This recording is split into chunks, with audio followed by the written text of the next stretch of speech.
sampai-sampai pilot memerintahkan semua penumpang buat menggunakan sabuk pengaman. Dan tiba-tiba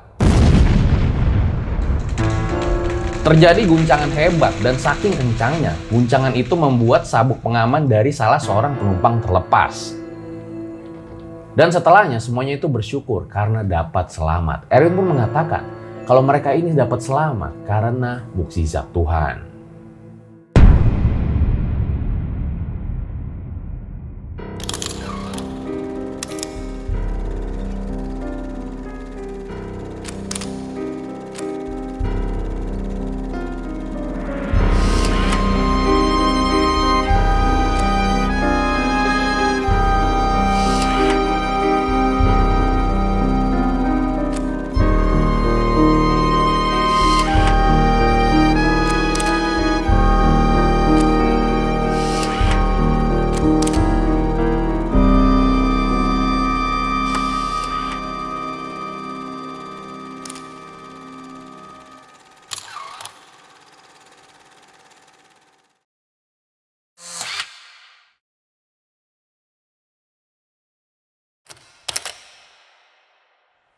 Kembali lagi di segmen DIMJ, di mana di segmen ini gue bakal ngebahas tentang sejarah, tragedi, dan juga The Untold Story. Di episode kali ini gue bakal ngebahas tentang tragedi jatuhnya sebuah pesawat di tengah hutan menuju Gorontalo, Sulawesi. Atau lebih tepatnya pesawat ini tuh jatuh di kawasan pegunungan Tihengo. Dan naasnya lagi, para penumpang serta kru ini harus bertahan hidup di tengah hutan selama 6 hari hingga akhirnya bantuan dari tim SAR pun datang. Kabar hilangnya pesawat merpati jenis Kasa 212 tipe 200 menggemparkan tanah air pada awal tahun 1991 silam.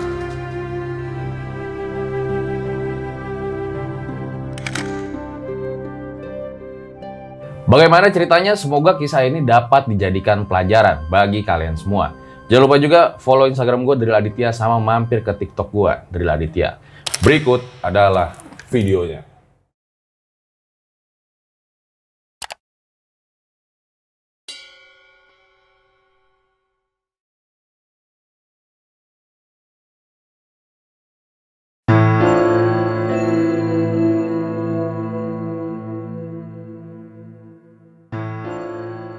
Pada hari Rabu, tanggal 30 Januari 1991, pesawat merpati MZ7970 lepas landas dari Bandara Samratulangi Manado sekitar jam 2 waktu Indonesia bagian tengah, menuju Bandara Jalaluddin, Gorontalo.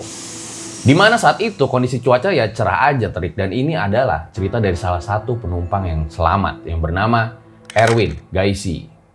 Kalau kita naik pesawat itu pasti ada rasa was-was ya, aduh jangan sampai pesawat gua jatuh nih. Dan dalam pesawat itu kan kita juga mengenal istilah critical 11, di mana itu adalah 11 menit paling krusial dalam penerbangan. 3 menit setelah pesawat itu take off, jadi pilot itu harus mencari posisi yang stabil sambil juga mengontrol kecepatan pesawat ketika terbang di udara. Untungnya saat itu awalnya normal-normal aja, dan ketika pesawat terbang, penumpang juga mendapat makanan seperti biasanya. Saat itu makanan yang dapat adalah sepotong roti dan sebotol air mineral. Tidak pernah terbayangkan tragedi itu akan terjadi. Setelah 30 menit terbang di angkasa, tiba-tiba sang pilot mengabarkan kalau pesawat itu akan mendarat 3 menit lebih cepat di Bandara Jalaluddin, Gorontalo. Dan gak lama setelah itu, pilot pun melakukan kontak ke menara bandara, minta izin buat nurunin ketinggian dari 8.000 kaki. Di mana ternyata itu adalah kontak terakhir antara pesawat dengan menara bandara. Setelahnya, pesawat mulai tidak stabil. Sering ada guncangan, sampai-sampai pilot memerintahkan semua penumpang buat menggunakan sabuk pengaman. Dan tiba-tiba, terjadi guncangan hebat dan saking kencangnya, guncangan itu membuat sabuk pengaman dari salah seorang penumpang terlepas. Erwin mengaku nggak tahu apa yang terjadi pada saat itu. Yang jelas, pesawatnya itu jadi berhenti, nggak bergerak sama sekali. Mesin pesawat tiba-tiba mati, yang terlihat di sekitar hanyalah kabut. Semua penumpang terdiam. Tiba-tiba aja cuaca juga berubah jadi hujan deras, dan nggak lama pilot juga ngasih tahu kalau mereka itu semua baru aja kecelakaan. Mendengar itu, penumpang langsung panik dong kalau mereka itu ternyata kecelakaan. Ditambah lagi posisi mereka itu ada di atas pohon, yang belakangan diketahui kalau itu adalah di tengah hutan. Lokasi jatuhnya itu ada di hutan Tihengo, Gorontalo Utara. Jadi dia tuh kayak berbatasan sama Kabupaten Bone Bolango. Ketika pesawat jatuh, si Erwin itu lihat-lihatan gitu ya sama penumpang yang lain. Kira-kira ada yang lukanya parah atau enggak. Dan seperti dapat mukjizat, mereka itu nggak ada yang luka parah, hanya lecet-lecet saja. Waktu itu suasana hening dan nggak ada tuh yang berani keluar dari kabin pesawat. Jadi penumpang sama kru itu ada di dalam kabin pesawat.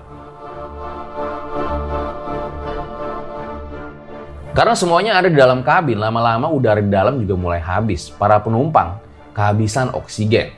Di situ Erwin menempelkan hidungnya ke kaca jendela pesawat supaya bisa mendapatkan oksigen dari luar. Karena emang kalau menurut Erwin saat itu kayak ada sedikit udara dari luar yang masuk. Jadi dari situlah Erwin dan yang lainnya bernafas. Lama-kelamaan para penumpang sama kru tuh keluar dari kabin pesawat. Karena kan kalau di dalam terus dia bisa sesek ya karena nggak bisa nafas. Nah karena pesawat itu nyangkut di pohon jadi mereka tuh keluar pesawat dari pintu depan ya. Terus turun lagi dari ranting-ranting pohon untuk mencari tempat yang lebih landai.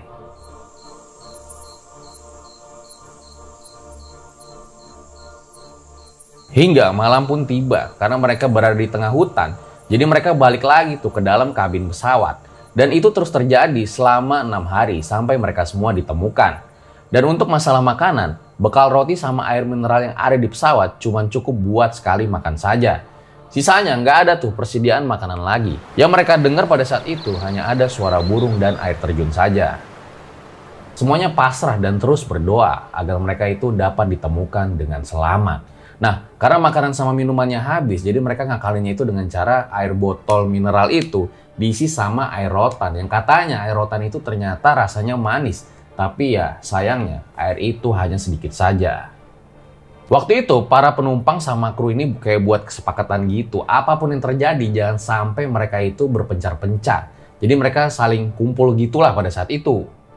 Jadi mereka itu belajar dari pengalaman ya kecelakaan pesawat juga di daerah Tinombala, Sulawesi Tengah tahun 1977. Saat itu ada yang berpencar-pencar, jadi ada yang selamat, ada yang tidak selamat. Sayangnya walau mereka ini udah kumpul semua saat itu, ada seorang penumpang yang bernama Tomisako yang harus meninggal dunia. Jadi Tomisako ini meninggal dunia sebelum sempat dievakuasi karena menderita penyakit asma dan memang sudah berusia 70 tahun pada saat itu.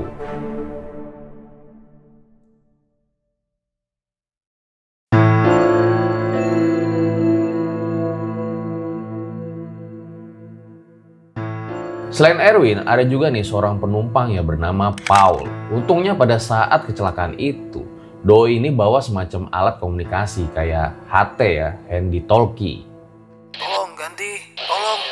Waktu itu Paul ini pakai HT ya buat nyari pertolongan, tapi sayangnya percuma. Karena emang Paul itu waktu itu nyari frekuensinya kayak nggak terarah. Tapi walau nggak terarah, dia itu sempet tersambung gitulah oleh sebuah pihak. Nah, oleh satu pihak itu, Paul ini sempat minta tolong kalau mereka itu masih selamat lah dan ada di tengah hutan. Tapi setelah itu komunikasinya putus, nggak tersambung lagi. Yaudahlah akhirnya si Erwin coba nih ambil alih kendali. Nah Erwin itu pakai frekuensi yang lebih terarah, frekuensi 500 kalau nggak salah. Dan bener aja dong, akhirnya tersambung sama seorang nih yang ternyata pemilik toko di pasar Atingola, Gorontalo Utara. Dan yang lebih nggak diduga-duga lagi, ternyata pedagang ini kenal sama si Erwin. Dan disitulah mulai muncul secercah harapan.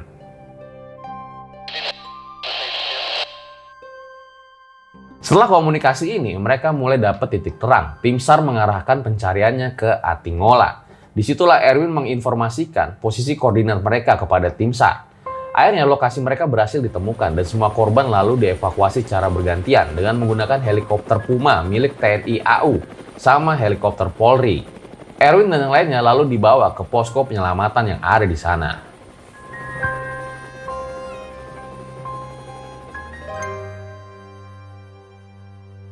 Waktu evakuasi nggak ada barang-barang dibawa sama sekali sama si Erwin kecuali 3 pelampung. Katanya sih buat kenang-kenangan. Selain itu, ternyata ini ada salah satu penumpang yang bawa tustel. Jadilah tuh si Erwin sama yang lainnya sempat berfoto di tempat jatuhnya pesawat tersebut. Dan setelahnya semuanya itu bersyukur karena dapat selamat. Erwin pun mengatakan kalau mereka ini dapat selamat karena mukjizat Tuhan.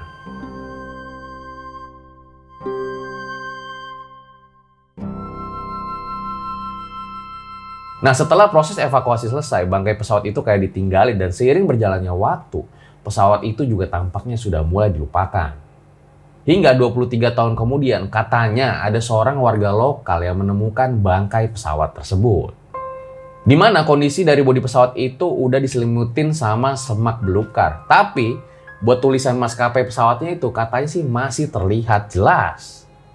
Nah, barulah di tahun 2018 ada sejumlah warga nih lagi nyari kayu di hutan tersebut. Dalam perjalanan mereka nyari kayu di hutan, tahu-tahu mereka malah nemuin bangkai pesawat. Nah, setelahnya baru tuh viral karena penemuan bangkai pesawat itu. Nah, kejadian viral ini akhirnya sampai juga tuh ke telinga Erwin, salah satu penumpang yang berhasil selamat pada saat itu. Dan barulah setelahnya Erwin ini bercerita tentang pengalaman yang dia alami 27 tahun yang lalu dengan pesawat merpati ini.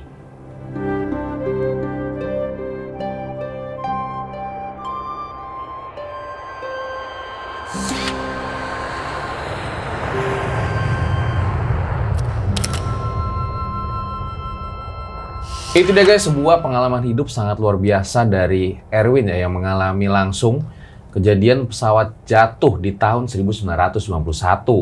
Bisa kalian bayangin ya guys, ini seperti sebuah kebetulan yang terjadi beberapa kali atau gimana? Mulai dari pesawat yang jatuh di atas pohon, terus juga para penumpang serta kru yang tidak mengalami luka parah, dan bahkan ada seorang yang membawa HT di mana pas diaktifin sama si Erwin malah nyambung ke seorang pedagang yang ada di Gorontalo Utara. Dan setelahnya mereka pun dapat selamat semua ya, kecuali Pak Tommy Sako. Luar biasa, gue merinding banget denger cerita ini. Kalau misalnya kalian pengen nambahin atau gue ada salah-salah kata, langsung aja nih komen di kolom komentar. Memang harapan itu adalah sebuah hal yang luar biasa. Makanya kalau ada manusia yang kehilangan harapan, sama dengan seorang manusia yang udah mati sebelum ajal menjemputnya. Gue Fajar Aditya, DIMJ undur diri. Ciao.